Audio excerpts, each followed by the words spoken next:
Criativo e hoje feliz, muito feliz, porque vamos entrevistar uma pessoa incrível que vai contar pra gente assim, coisas de uma vida que você não conhece. Vamos ver como é que é isso. Nós estamos aqui com Mara Martins. A Mara é psicóloga clínica e consultora de comportamento para empresas, para TV. Coisa louca, hein, Mara? Muito bom, obrigada por ter vindo. Eu que te agradeço, é um prazer estar aqui e estou muito feliz.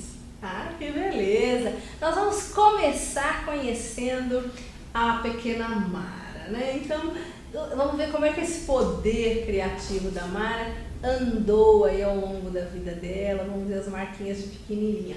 Mara, onde nasceu? Como é que era essa família na entrada da vida aí? Eu nasci no interior, na cidade de São Carlos. São Carlos, uma cidade maravilhosa. A minha família tem pai, mãe, um irmão, e sempre morou conosco a minha avó por parte materna, que então assim, isso eu acho que um diferencial. Sabe aquela pessoa assim, já você tinha avó ali, pertinho. Ali. E era avó? Muito avó. Ah, que delícia. Com tudo que uma avó pode ser. Disposição, amor, tempo, dedicação exclusiva. Me mimou bastante. Eu tive que depois negociar um pouquinho. Vocês sabem que eu não tenho a menor ideia do que seja. A gente foi criado distante, mas sempre que eu ouço, me dá aquela invejinha que não existe a branca não, viu, gente? Mas deve ser muito gostoso. Deve ter um colo que é só colo. Só colo. E a minha avó, quando eu nasci, ela tinha 70 anos. Então isso, a diferença é muito grande. E são marcas que eu trago até hoje. Existe uma sintonia, eu tenho uma sintonia muito grande com pessoas, digamos assim, que tem uma diferença de idade em relação a mim. Porque eu ia com ela, as amigas dela. Então o meu dia a dia era com ela. Eu vivi, porque minha mãe trabalhava mesmo. Exatamente. Fazia o quê? Minha mãe é funcionária pública. Chama-se? Maria de Lourdes. Maria de Lourdes. E é tão forte isso, Miriam, que é muito comum até hoje. Hoje minha mãe tem 74 anos. Quer dizer, não é uma jovenzinha, em termos cronologicamente falando. E nós fizemos um trabalho há pouco tempo, eu e ela fomos capas de uma revista. E muitos amigos aqui de São Paulo não a conheciam. Nossa, Maria, eu não sabia que você tinha irmã. Porque a família ficou como se, assim, de alguma maneira, a minha avó era matriarca e mãe de nós duas. Bonitinho, né? Porque aí emana, né, a energia de irmã mesmo. Porque mãe mesmo era a avó, né? De certa forma, sim, porque minha avó tinha uma personalidade mais forte, mais marcante. E minha mãe sempre mais dócil, meiga. Esse irmão era um irmão mais velho? Esse irmão é o irmão mais velho. Ele é 4 anos mais velho que eu. Então, assim, ele saiu de casa, ele foi estudar em Brasília aos 18 anos. Você tinha que idade nessa época? 14. Tá bom, então vamos voltar um pouquinho. Tá. Me conta do seu pai. Quem era esse pai pra Marinha, pra menininha? Meu pai, uma figura forte, uma figura determinada. Também a diferença, de novo, essa questão da idade. Quando eu nasci, ele tinha 42 anos, ou seja, não era um adolescente, nem um jovem. Né? Para aquela época, bem era novo. Um senhor. Não era novo, 42 anos. Não, era uma novidade. Exato,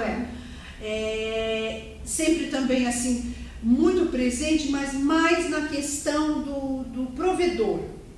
Né? Ele não era de muito contato, de muito afeto. Ele imitava, sabe aquele padrão de Hollywood da época, aquele bigodinho, aquele tipo assim, aquela coisa. Era galã? Ele queria fazer um tipo, eu não sei se era, mas ele tentava fazer aquele tipo, sabe, assim, impenetrável, distante, enfim. Então era uma figura presente. Dali você traz assim, se você pensar na sua mãe, no seu pai e então na sua avó, o que você traz de cada um? Uma palavra, uma qualidade deles. O meu pai é uma figura muito protetora pela própria personalidade dele, muito presente. A minha mãe é uma menina, literalmente uma menina, no sentido assim, acho que esse excesso, né, de proteção que ela sempre teve, fez com que ela não visse o lado muito assim, ou viu e soube transcender. O lado duro da vida, o lado amargo, não que ela não tenha tido, mas ela soube transcender com muita leveza. Isso, leveza, pureza, bondade, um senso de humor incrível. E a vovó?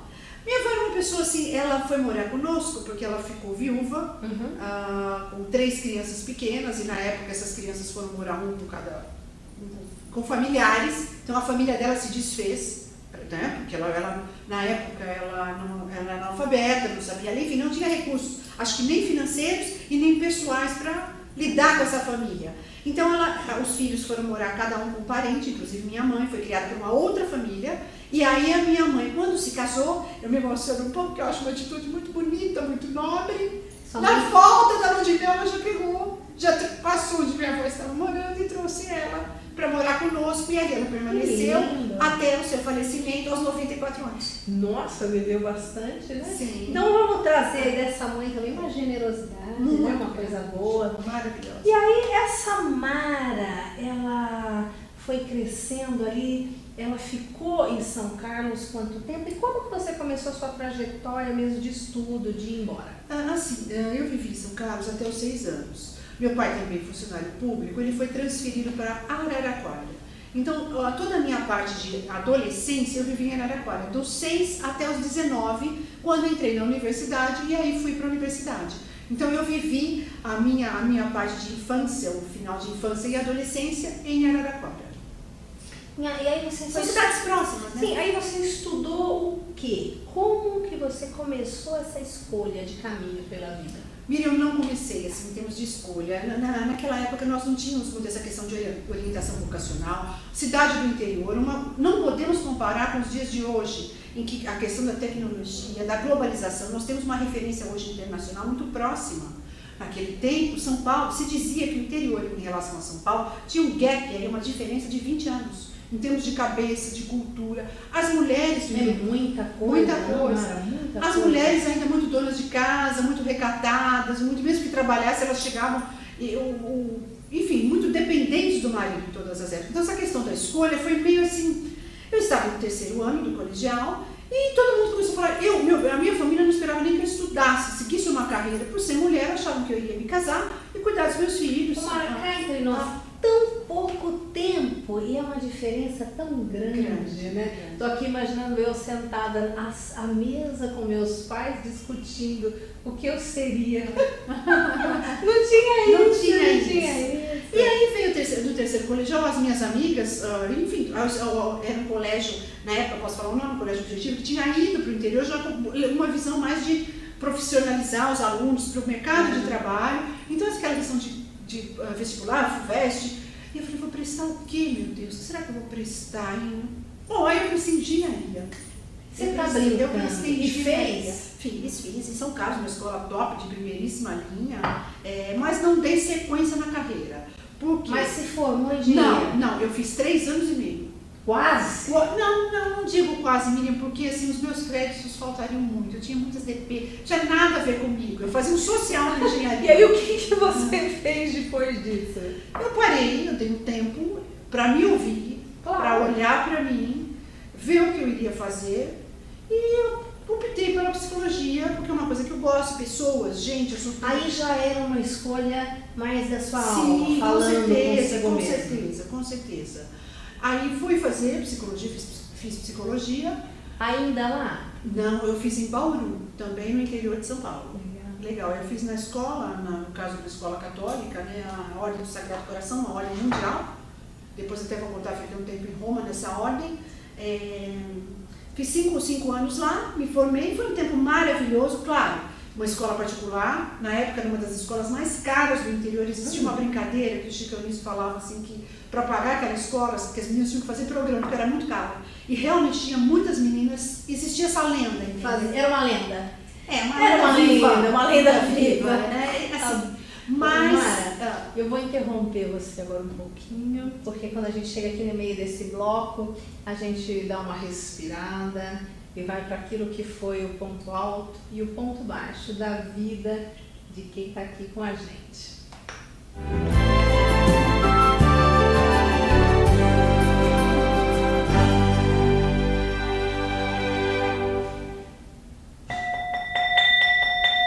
Muito bem.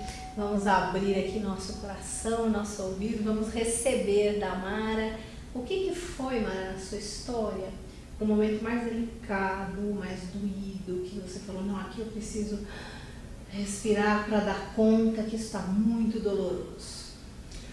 Foi um momento em 2004, há 9 anos, quando meu pai adoeceu. Ele adoeceu, foi hospitalizado e ele tinha um prognóstico de óbito, né? O prognóstico dele é que ele iria a óbito, ficou um tempo na UTI. Então, quando eu vi meu pai na UTI, em um coma induzido, o meu chão, literalmente fiquei sem chão. Só que eu tinha toda a questão dos profissionais que diziam: o quadro é gravíssimo, e todos os dias o médico chegava para mim e falava: seu pai não amanhece, ele já está com os membros inferiores frios, né? Porque o organismo tem uma demanda, ele vai irrigar os órgãos vitais. Aí então foi uma luta muito grande, porque eu não sentia isso dentro de mim. E quanto mais eles me falavam, mais eu queria lutar para aquilo não ser realidade. Eu tinha convicção que aquilo não era real. Embora visse o quadro, fisicamente falando, era real. Eu via os índices de oxigênio, oxigenação, enfim, todos os números dos exames, né, os novos exames, imagens, enfim, eu via tudo. Eu ia na literatura, eu pesquisava realmente, mas eu não sentia isso dentro de mim. Eu tinha uma meta: meu pai vai voltar para casa do jeito que ele saiu, andando e brincando com a cachorra. Ponto. Não tem: Mara, você não está bem. Isso é comigo. Mas assim, demandou uma energia muito grande de mim. Porque ele ficou com 38 quilos. Aquele momento de saber que poderia ser o fim foi o momento mais doído. Olha, foi doído por saber que eu não estava preparada, porque, como eu falei, ele, embora tivesse uma doença, ele era praticamente um atleta, aos 78 anos. Eu acho que a surpresa da situação. Uhum. E qual foi a impotência, né, entre aspas, né, porque eu não me entreguei, mas aparentemente eu tive que lutar com a doença e com o hospital. Entendi. Entendeu? E qual foi o ponto alto, a coisa mais magnífica que você sente assim, ter vivido na sua vida? Não tem esse ponto para te falar, Miriam, porque foram tantos momentos, tantas coisas Conta boas. alguns, pelo menos. Muitos. Difícil, assim. Como eu sou uma pessoa, o que eu valorizo, assim, esse patrimônio, que é o patrimônio pessoal com pessoas, eu poderia dizer que eu tive momentos maravilhosos. Logo que eu me formei, eu fui morar e estudar nos Estados Unidos, fiquei quase um ano lá. Então foi algo maravilhoso, uma experiência nova. Eu nunca pensei, não tinha, na época, como eu falei, eu não pensava em estudar fora, conhecer, né, uma outra realidade, uma outra cultura. Então eu diria que esses momentos foram maravilhosos. Quando eu comecei meu consultório, também comecei de uma forma muito assim, decidida, aguerrida. E ele sempre andou, até esse momento do meu pai, sempre andou muito bem, recebi muitos prêmios, muitos convites. Eu acho que eu tenho encontrado uma pessoa que caminha comigo, eu digo assim, há 25, 26 anos. Casou? Você casou? Que idade tinha quando casou? 26 anos. Que aos 26 anos. E eu acho que também é algo maravilhoso, embora relacionamento não é fácil, nem sempre é fácil, mas assim, independente dos deslizes, das arestas, existe uma admiração, existe um bem-querer. Qual que é o nome deste guerreiro, não é? O nome dele é Marcos Ribeiro Martins. Ah, que beleza, parabéns, que gostoso. Gostoso. E aí, então, o próprio casamento é uma das coisas boas que eu eu não gosto muito do nome casamento, eu gosto, embora eu seja casado, eu acho mais aquela coisa do namoro, eu não sei, eu valorizo mais essa coisa, sabe, do namoro, de não ter aquela coisa pesada de obrigações. Vamos dar uma olhadinha, Mara, tô ouvindo você falar que foram vários os momentos, vamos dar uma olhadinha nas fotos, a gente separou algumas coisinhas aí pra você. Olha isso, que idade tem aí? Eu acredito que aí 9 anos, em torno de 9 anos, eu não sei dizer ao certo. 9 anos, uma audição, eu toquei uma música linda Borboleta, chamava a música, um piano de cauda maravilhoso. Nossa, que coisa fantástica, né? Oxford, Universidade de Oxford, onde eu fiz créditos do meu doutorado e pós-doc. Que idade você tem aí? Aí eu tenho 35.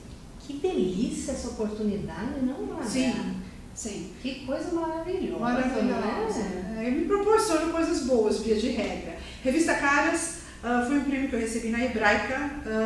Linda Mulher, um prêmio promovido aqui em São Paulo. Foi no clube, né, na Hebraica, uma noite maravilhosa, muito legal. A Caras cobriu. Essa é uma moção de congratulação.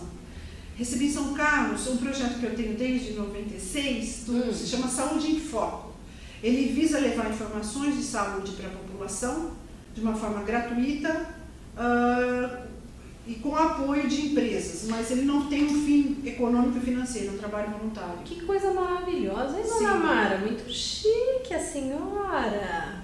Esse com um prêmio na Assembleia Legislativa, Personalidades do Ano, com essa moça, como ela chama? Isis. Isso foi em que ano? Como é que isso faz tempo? 2008 ou 2009, não estou bem certa. Recente. Relativamente recente, sim. Essa maravilhosa, aqui no Dama Golf Club em São Carlos, essa foto é de 2010, deve ter 3 anos, eu acho. Não mais que isso, é de certeza, ou 2009 ou 2010. O Instituto Biográfico Brasileiro biografou 300 personalidades do Brasil desde o seu descobrimento. Então começaram com os príncipes, Dom João, e foram os presidentes, 300 personalidades. E por trabalhos realizados na minha área, psicologia clínica, eu tive uma indicação e fiquei muito feliz. Esse prêmio, esse instituto é aqui em São Paulo, mas como tenho amigos e conhecidos em São Carlos, Mara, vamos gravar uma entrevista para a TV local. E foi uma entrevista maravilhosa, que é um clube de golfe, e à tarde vai caindo. Sabe quando vai escurecer aos poucos? Que linda! Ronivon, esse eu conheço muito bem, minha senhora. Que linda. É uma das primeiras entrevistas como que eu fiz aqui como consultora de comportamento para a TV. Falamos, se eu não me engano, nessa oportunidade de várias vezes no Rony, nós falamos sobre medicina psicossomática, a questão da pessoa somatizar as emoções migrando para o corpo de uma maneira muito maravilhosa. Exato, é muito importante muito oferecer esse tipo de informação, né, Mara? Galisteu, Adriane Galisteu, também uma entrevista realizada no programa dela, onde falamos sobre as diferenças entre amor e paixão. Muito legal, foi bem legal. Ela é uma graça, nossa, uma pessoa muito simpática, assim como a Rony também. Essa, no ano passado, foi na DBV. Nessa foto eu estou com 3 assessoras e também o Grandino, que é o presidente da Kia Motors, a cerimônia de posse da Sônia Hess, da Dudalina, a empresária do ano. O Brasil estava lá. O Brasil estava lá, que beleza. Ô, Mara, me fala uma coisa, hoje, se você fosse falar um pouco mais do que você oferece, o que você está oferecendo como psicóloga, consultora de comportamento, psicóloga clínica, como é que você oferece isso, como é que as pessoas chegam até você e o que é isso exatamente que você dá para o mundo? Olha, eu sempre me coloco numa postura, numa posição de um instrumento para levar para as pessoas ou para despertar das pessoas o que elas têm de melhor. Então, isso no consultório ocorre como dentro da tomada na clínica, da tomada dentro da psicologia, seja uma terapia de apoio, uma análise mais demorada, um processo psicoterápico, dentro da área clínica. Na área como consultora, na parte de TV, continuo sendo chamada para entrevistas, faço entrevistas em todas as emissoras, levando esse conhecimento também. E tem uma outra parte, que é uma parte nova, que é um trabalho onde eu faço um trabalho de criar um espaço para as pessoas falarem de si, do seu trabalho, dos seus projetos. Em outras palavras, as pessoas poderem, não sei se seria, se diferenciar. Se é um trabalho também voltado para a área de comportamento, dando essa oportunidade para pessoas e profissionais contarem suas histórias. E o que é isso? É um programa? É um programa de TV e web TV, o nome é Fino Trato. Fino Trato, olha que coisa linda, Fino Trato. A ideia foi do diretor, o nome dele é Marcelo de Moraes, vou contar. Ele que me sugeriu esse nome, eu falei, tá, para mim tudo bem. E também dentro de levar, eu assessoro, ou eu faço alguns trabalhos dentro de uma empresa de meu marido familiar, BNI. É uma empresa de relacionamento profissional, a maior rede de relacionamentos do mundo visando negócios. B de bola, N de navio, MI. Vale a pena, né? E escuta, nesse seu trabalho, ao longo de toda essa trajetória, tem um foco, tem alguma coisa que você gosta mais de falar, mais de fazer? O seu doutorado foi em que foco? Como é que é a marca registrada assim da psicóloga Mara? Olha, eu vou falar algo assim que até talvez vá até contra a psicologia, aquela questão de linhas. Qual a sua linha de atuação? Eu falo, olha, o ser humano é muito complexo para uma linha. Então, existe um apanhado de várias teorias dentro da literatura. Agora, em termos de doutorado, você tem que ter uma tese, tem que ter um ponto. A minha tese ela é feita para pessoas com dependências afetivas, a dependência química e codependentes, porque o dependente ele nunca está sozinho, ele compromete a família toda. Tanto o meu doutorado, como também o pós-doc, que vem depois do doutorado, que é o PhD, onde também foi uma extensão desse trabalho, ligando com a parte espiritual. Valores espirituais. Eu acredito que sem esse lado espiritual não há terapia que tenha um resultado duradouro. Ela pode ter um excelente resultado, mas ele não tem base para ele permanecer. São valores universais, Por isso que eu falo de linha de psicologia, é difícil você levar uma linha atual. Valores de 4, 5 mil anos, com culturas orientais, a questão do mesmo antes de Cristo, né, como o ser humano ao longo da história. Então, sem o lado espiritual, não se engane. Vocês podem estar com o melhor profissional do mundo, resolver toda aquela problemática naquele momento. Vai chegar um momento em que não vai ter base e a casa vai cair. Ou vai balançar muito. Olha, a gente fica ouvindo a Amara aqui contar essas histórias fantásticas e de como ela vê a vida, né? E partindo de uma psicóloga, é fantástico, né? Obrigada, essa marca registrada, assim, pessoal no seu trabalho. Se as pessoas quiserem, elas têm onde acessar esse fino trato, tem como olhar um e-mail, um telefone, um site, como é que é? Eu gosto muito, acho do Facebook. Eu vou deixar o meu Facebook, que é Mara Lene Martins, através do Face, pode mandar mensagens. E tem também uma página que é a do programa Fino Trato. Eu acredito que seja suficiente, não é? Para as pessoas poderem acessar, né? Lá tem e-mail, tem telefone, enfim, tudo que é necessário. Ok, nós vamos brindar a trajetória de Mara Martins, psicóloga clínica e aquela que fala de comportamento humano e com uma base bem profunda.